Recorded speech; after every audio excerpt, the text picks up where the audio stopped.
And we really do feel like, as a company that has emissions, we're very much responsible for being part of the climate solutions that we all need to, as a globe, be addressing right now. Hi, you're watching Global Energy Show's 5x5 series. I'm Rachel Gregory. How are some of Canada's largest energy companies planning and adapting to the energy transition?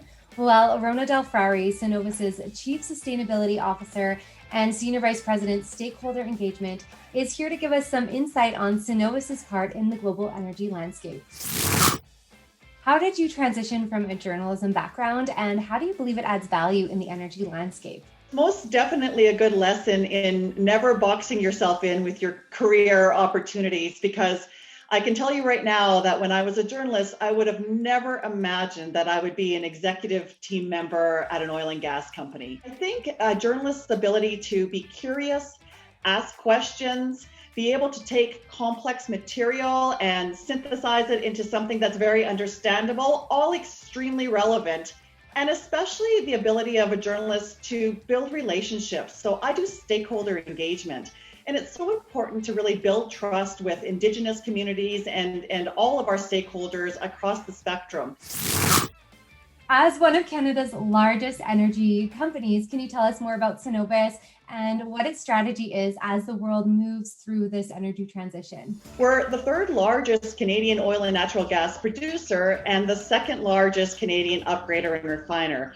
And much of that came from, we closed a deal to acquire Husky Energy in January of 2021. The energy transition is really top of mind for us. We absolutely agree and believe that Cenovus will be a successful company as the world transitions to a lower carbon economy. We have a net zero emissions ambition by 2050. And we really do feel like, as a company that has emissions, we're very much responsible for being part of the climate solutions that we all need to, as a globe, be addressing right now. We've already been able to reduce, as Cenovus, by about 30% over the past years, our emissions intensity. And we're not stopping there, because we need to get to that net zero. But it goes beyond just targets. You really need to be ensuring that everything that you think about as a company embeds those sustainability considerations into them.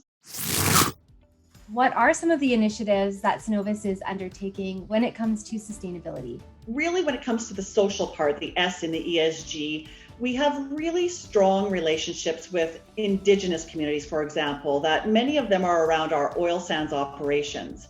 We've already spent $3 billion over the last 10 years with Indigenous business partners. Another example of our sustainability performance is a very large caribou habitat restoration program that Cenovus is leading and has underway. We're talking about new techniques to ensure that the caribou are protected from their predators, and it involves planting up to 5 million trees.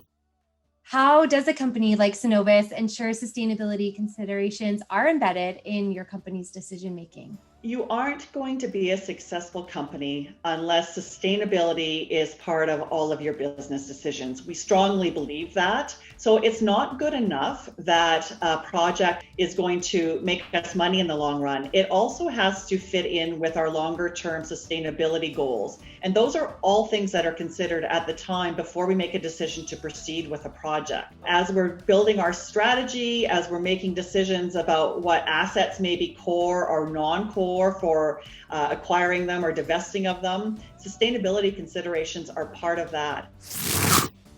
And as the co-host of this year's Global Energy Show, how is Cenovus engaging with other leaders in the energy space? It's absolutely essential. We have some brilliant people within Cenovus, but we know we can't come up with all the solutions on our own. We're a founding member of Canada's Oil Sands Innovation Alliance, or COSIA. A group of oil sands players got together and said, look, we are strong competitors, but when it comes to the environment, we shouldn't be competing.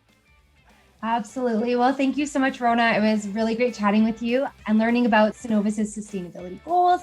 And we're really excited to see you at the Global Energy Show. I'm looking forward to it, and my pleasure.